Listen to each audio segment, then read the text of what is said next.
Dear students, तो आज हम यहाँ पर जूलॉजी का बहुत ही इंपॉर्टेंट लेक्चर देखने वाले हैं। जैसा कि आपको पता है कि आपकी वैकेंसी आ चुकी है 2020 की PNST की वैकेंसी यहाँ पर आ चुकी है। और हमारा जो GChem नर्सिंग क्लास है, यहाँ पर हम मेनली GNTST PNST की नर्सिंग के सभी फील्ड की हम तैयारी करवाते हैं। तो यहाँ पर हम ब्लड यानी कि जो जूलॉजी का हम टॉपिक ले रहे हैं यहाँ पर ब्लड यानी कि रक्त को हम यहाँ पर ले रहे हैं। इसकी सभी इन्फॉर्मेशन हम देखेंगे। क्रैश कोर्स की तरह ही आपका लेक्चर यहाँ पर होने वाला है।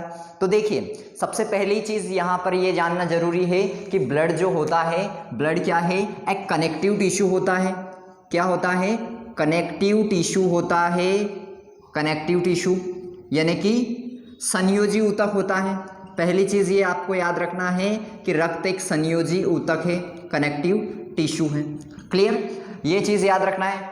आपको पता है कि ब्लड जो होता है, ब्लड के कारण ही हमारे शरीर में सभी अंगों तक न्यूट्रिएंट पहुंच पाते हैं। यानी कि पोषक तत्व जो होते हैं, न्यूट्रिएंट जो होते हैं, वो ब्लड के कारण ही हर एक अंगों तक पहुंच पाते हैं। तो ब्लड जो है वो सर्कुलेशन के लिए, परिसंचरण के लिए महत्वपूर्ण है।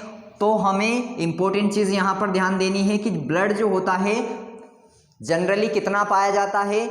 7 से 8% भार का बनाता है। मनुष्य के शरीर का 7 से 8% भाग, मनुष्य के शरीर का 7 से 8% भाग जो होता है, 7 से 8% भाग हम वजन के हिसाब से बात कर रहे हैं, भार के हिसाब से या बात कर रहे हैं, तो आप इसको जगह भार याद रख सकते हो कि मनुष्य का शरीर का 7 से 8% भार जो है वो रक्त बनाता है, रक्त के कारण होता है। ये आपको याद रखना है। जो रक्त विज्ञान की शाखा जिसमें हम क्या करते हैं? ब्लड की स्टडी करते हैं, रक्त की जिसमें अध्ययन करते हैं, उसे हम क्या कहते हैं? हेमेटोलॉजी कहते हैं। रक्त के अध्ययन को हम क्या कहते हैं? हेमेटोलॉजी कहते हैं। ये आपको याद रखना है। रक्त के अध्ययन को हम हेमेटोलॉजी कहते हैं। एक एक पॉइंट को आपको नोट करते जाना है और ध्यान भी रखना है। क्लियर? जो रक्त होता है इसका जो, क्योंकि रक्त क्या है? रक्त जो है ये एक फ्लूइड है। फ्लूइड यानी कि एक तरल होता है। और इसका pH मान जो होता है, रक्त का pH जो मान होता है वो कितना होता है? अच्छे से याद रख लेना है। रक्त का pH जो होता है वो 7.3 से लेकर 7.5 तक लगभग होता है। 7.3 से लेकर 7.5 तक इसका क्या होता है? pH मान होता है। यानी कि आप क्या कह सकते हो? ये हल्का क्षारीय होता है। हल्का क्षारीय होता है। आपको पता है कि जो pH होता है 0 से लेकर 7 तक जो होता है उसको हम क्या कहते हैं? एसिडिक कहते हैं। क्लियर? अम्लीय कहते हैं। 7 को हम क्या कहते हैं? न्यूट्रल कहते हैं। और 7 से लेकर ज़्यादा ऊपर 14 तक को हम क्या कहते हैं? क्षारीय कहते हैं। तो यानी कि आप क्या कह सकते हैं कि रक्त क्या होता है? हल्का क्षारीय होता है, स्लाइटली अल्कलाइन यानी कि बेसिक नेचर का होता है। ये आपको ध्यान रख लेना है स्टूडेंट्स। अच्छे से एक एक चीज़ों को अच्छे से ध्यान रखना है। कुछ और चीज़ें आप याद रख सकते हो। रक्त जो होता है वो कैसा होता है? जनरली लाल रंग का होता है। और रक्त क्या होता है? अपारदर्शी होता है। अपारदर्शी यानी कि ये क्या होता है? नॉन ट्रांसपेरेंट होता है। विस्कोस होता है। विस्कोस यानी कि गाढ़ा तरल होता है, गाढ़ा तरल होता है, विस्कोस फ्लूइड होता है। तो ये बेसिक चीज़ें हमने देखी। अब रक्त को हम थोड़ा सा डिटेल में यहाँ पर जानने की कोशिश करेंगे। आपके एग्जाम जो है इसके प्रीवियस ईयर पेपर में अगर आप देखेंगे तो आपको पता चलेगा कि यहाँ पर केवल NCERT से ही क्वेश्चन पूछे गए हैं। 11th-12th की जो NCERT है उससे केवल क्वेश्चन पूछे गए हैं। तो स्टूडेंट अच्छे से ध्यान रखना है, NCERT को बहुत अच्छे से आपको कवर करना है। ओके? जूलॉजी से आपके 30 क्वेश्चन यहाँ पर पूछे जाते हैं इस एग्जाम के अंदर। और आपका शेड्यूल आपको ने कोर्स आपको देख रखा है, आपने देखे हैं कोर्स को, तो और अच्छे से आपको ध्यान रखना है चीज़ों को। क्लियर? और देखिए, तो अब हम बात करते हैं रक्त की। जो रक्त है इसको हम 2 भाग में विभाजित करते हैं, 2 पार्ट में इसको हम डिवाइड करते हैं। एक पार्ट है हमारा इसका प्लाज्मा वाला पार्ट होता है, एक पार्ट होता है प्लाज्मा और एक पार्ट होता है रक्त कोशिका। एक रक्त कोशिका होती है, एक पार्ट रक्त कोशिका होता है और एक पार्ट होता है इसकी प्लाज्मा। इसकी प्लाज्मा जो होती है, प्लाज्मा कैसा होता है, तरल पदार्थ होता है इसमें, तरल वाला पार्ट जो होता है उसको हम प्लाज्मा कहते हैं। रक्त को हम कह सकते हैं इसको सॉलिड वाला पार्ट भी हम कह सकते हैं, जो रक्त कोशिका को। जो तरल प्लाज्मा होती है ये रक्त का 55% भाग बनाती है, रक्त का 55% भाग बनाती है, जबकि रक्त की कोशिकाएं जो होती है इसका 45% भाग का निर्माण करती है। क्लियर? ये आपको अच्छे से याद रखना है।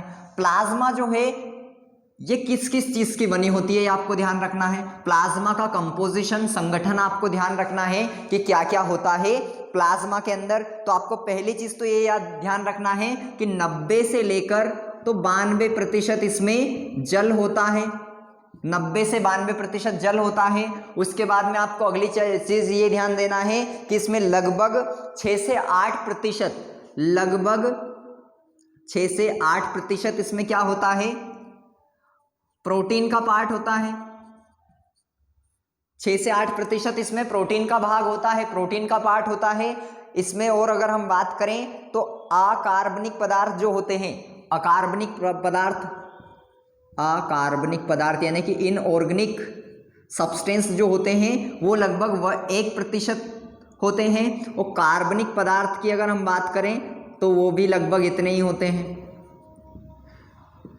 इस तरह से रक्त का संगठन होता है, आपको ध्यान रखना है इन चीज़ों को।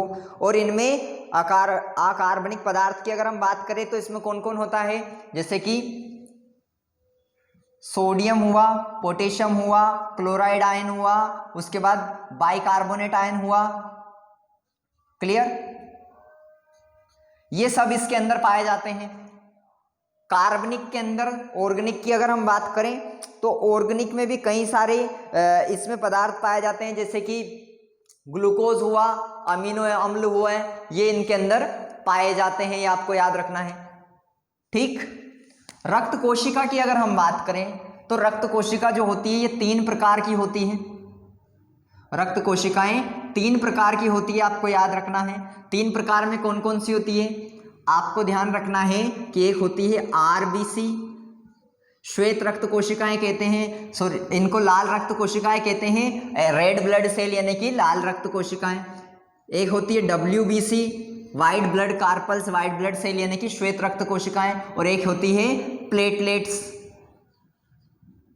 तो 3 तरह की कोशिकाएं होती है रक्त के अंदर, आरबीसी, डब्ल्यूबीसी और प्लेटलेट्स होती है, ये आपको ध्यान रखना है। क्लियर? अगर हम बात करें इसमें भी और थोड़ा सा और डिटेल में अगर हम बात करें तो जो डब्ल्यूबीसी हमारी होती है ये डब्ल्यूबीसी 2 प्रकार की होती है। ये डब्ल्यूबीसी जो होती है ये 2 प्रकार की होती है स्टूडेंट्स, आपको याद रखना है। 2 प्रकार की होती है। एक होती है ग्रेनुलोसाइट। ग्रेनुलोसाइट का मतलब होता है कणिका में, ग्रेनुलोसाइट का मतलब होता है कणिका में, जो कि जिसमें छोटे छोटे ग्रेन्यूल्स पाए जाते हैं, कणिकाएं पाई जाती है, उसे हम ग्रेनुलोसाइट कहते हैं, कणिका में कहते हैं। और एक होता है ए ग्रेनुलोसाइट यानी कि आ कणिका में, ए ग्रेनुलोसाइट यानी कि आ कणिका में, आपको याद रखना है। कणिका में के अंदर आपको याद रखना है, अच्छे से ध्यान रखना, एक एक चीजों को एग्जाम के अंदर यही पूछा जाता है। कणिका में के अंदर आपको याद रखना है मोनोसाइट और न्यूट्रोफिल, आपको ध्यान रखना है। तो इसके अंदर आपको याद रखना है इसके अंदर कौन कौन आता है, मोनोसाइट आती है और इसके अंदर आता है लिम्फोसाइट। तो मोनोसाइट और लिम्फोसाइट इसके अंदर आती है कणिका में के अंदर। और अगली अगर हम बात करें ग्रेनुलोसाइट की तो इसमें आपको याद रखना है न्यूट्रोफिल, यूजिनोफिल और बेसिडोफिल। इसके अंदर कौन आता है,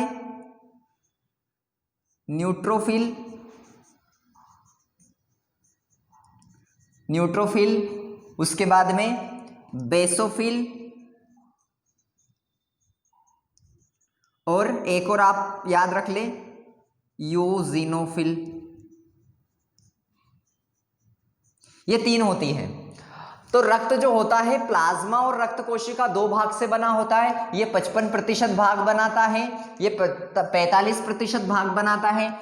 इसके अंदर 90 से 92% जल पाया जाता है, 6 से 8% प्रोटीन पाए जाते हैं, अकार्बनिक पदार्थ 1% पाए जाते हैं जिसमें सोडियम, उसके बाद में पोटेशियम क्लोराइड आयन और बाइकार्बोनेट आयन होते हैं, कार्बनिक पदार्थ भी 1%। अब हमें ध्यान देना है यहाँ पर प्रोटीन की। इसके अंदर रक्त के अंदर अच्छे से नोट कर लेना है आपको, रक्त के अंदर मेनली 4 प्रकार के प्रोटीन पाए जाते हैं स्टूडेंट, अच्छे से याद रखना है आपको। रक्त के अंदर 4 प्रकार के प्रोटीन पाए जाते हैं। पहला होता है एल्ब्यूमिन। हिंदी वाले स्टूडेंट अच्छे से ध्यान दे, मैं यहाँ पर नोट चाहे इंग्लिश में कर रहा हूँ, बोल हिंदी में रहा हो आपको तो हिंदी में नोट कर लेना है। एल्ब्यूमिन। दूसरा होता है ग्लोब्यूलिन। मैं आपको एक बार देख लेता हूं बोर्ड कहां तक आपको नजर आ रहा है।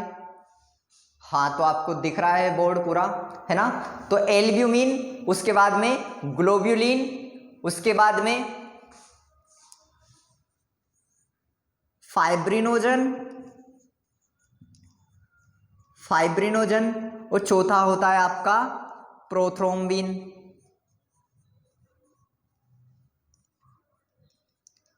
तो एल्ब्यूमिन, ग्लोब्यूलिन, फाइब्रिनोजन और प्रोथ्रोम्बिन, ये 4 प्रकार के रक्त में प्रोटीन पाए जाते हैं, ये आपको ध्यान रखना है। जो एल्ब्यूमिन होता है, एल्ब्यूमिन जो होता है ये क्या काम करता है, इसका क्या कार्य होता है, नोट कर लेना है स्टूडेंट्स आपको। एल्ब्यूमिन का काम जो होता है ओस्मोटिक प्रेशर को बैलेंस करना, यानी कि जो रक्त का परासरण दाब होता है, परासरणीय दाब होता है, ओस्मोटिक प्रेशर होता है, उसको बैलेंस करना। तो आपको हिंदी में भी लिख लेना है, इंग्लिश में आप ध्यान रख ले, ओस्मोटिक प्रेशर को बैलेंस करना इसका काम होता है। हिंदी में लिख लेना है परासरणीय दाब को संतुलित करना। ग्लोब्यूलिन की आपको ध्यान रखना है। ग्लोब्यूलिन क्या होता है, ग्लोब्यूलिन जो होता है, आपने एंटीबॉडी का नाम सुना होगा। एंटीबॉडी से क्या होती है, ये प्रतिरक्षा प्रोवाइड करती है। तो ये जो ग्लोब्यूलिन होता है इससे ही एंटीबॉडी का निर्माण होता है, यानी कि क्या करता है, प्रतिरक्षा प्रोवाइड करना, इम्यूनिटी सिस्टम को प्रोवाइड करना, ये इसका काम होता है ग्लोब्यूलिन का। फाइब्रिनोजन जो है, फाइब्रिनोजन क्या होता है, बहुत इंपॉर्टेंट प्रोटीन होता है। ये क्या करता है, रक्त स्कंदन, रक्त का थक्का जो जमता है, ब्लड की जो क्लोटिंग होती है उसमें सहायक कौन होता है, आपको ध्यान रख लेना है, आपका फाइब्रिनोजन। ये मेन रक्त की स्कंदन करने का काम करता है। और जो प्रोथ्रोम्बिन होता है ये फाइब्रिनोजन की सहायता करता है, ये सहायक होता है रक्त स्कंदन में। ओके, मेन कौन करवाता है, फाइब्रिनोजन, और प्रोथ्रोम्बिन जो होता है वो सहायक होता है। नोट कर लेना है स्टूडेंट आपको अच्छे से चीजों को, क्लियर। तो आपको इस तरह से चीजों को नोट कर लेना है। हम इसको फिर और डिटेल में देखेंगे थोड़ा सा, जहां जहां पर हमें चीजों की जरूरत होगी वो सभी चीजें हम कवर करेंगे। ओके, तो मैं आपको देख लेता हूं आपका। तो स्टूडेंट्स आपको ये ध्यान रखना है इतनी चीजों का कि हमने यहाँ पर क्या क्या देखा है इसके अंदर, क्लियर। तो हमने बेसिक चीजों को, रक्त की लगभग सभी चीजों को, बेसिक चीजों को हमने यहाँ पर कवर किया है। अब आपको यहाँ पर अगले जब लेक्चर में हम देखेंगे तो उसमें हम देखेंगे इनके बारे में, हम थोड़ी सी डिटेल को देखेंगे कि आरबीसी के बारे में डिटेल देखेंगे, डब्ल्यूबीसी और प्लेटलेट्स के बारे में थोड़ी सी हम डिटेल में समझेंगे ताकि आपको चीज़ें ज़्यादा अच्छे से समझ में आएंगे। Monocyte, lymphocyte, neutrophil, basophil, eosinophils के बारे में थोड़ी सी चीज़ें हम देखेंगे। ओके, तो इस तरह से आपको क्या करना है, लगातार हमारे लेक्चर आपको अपलोड होते रहेंगे जीकेएम नर्सिंग करियर पॉइंट पर। जो हमारी क्लासेस है ये आपकी ऑफलाइन क्लासेस भी इंदौर और जबलपुर में है, तो अगर आप कोई चाहें तो ऑफलाइन क्लासेस भी ज्वाइन कर सकते हैं इंदौर और जबलपुर में। यहाँ पर क्रैश कोर्स स्टार्ट हो जाएगा आपका 7 तारीख से। तो आप क्या करें, यहाँ पर इस तरह से हमारा क्रैश कोर्स भी चलेगा, हम वहाँ पर आपके एक महीने में, मतलब जो एग्ज़ाम आपकी 6 से 7 तारीख को होना है फरवरी की, उससे पहले ही आपका कोर्स पूरा हो जाएगा यहाँ पर। ओके, मिलते हैं हम नेक्स्ट लेक्चर में।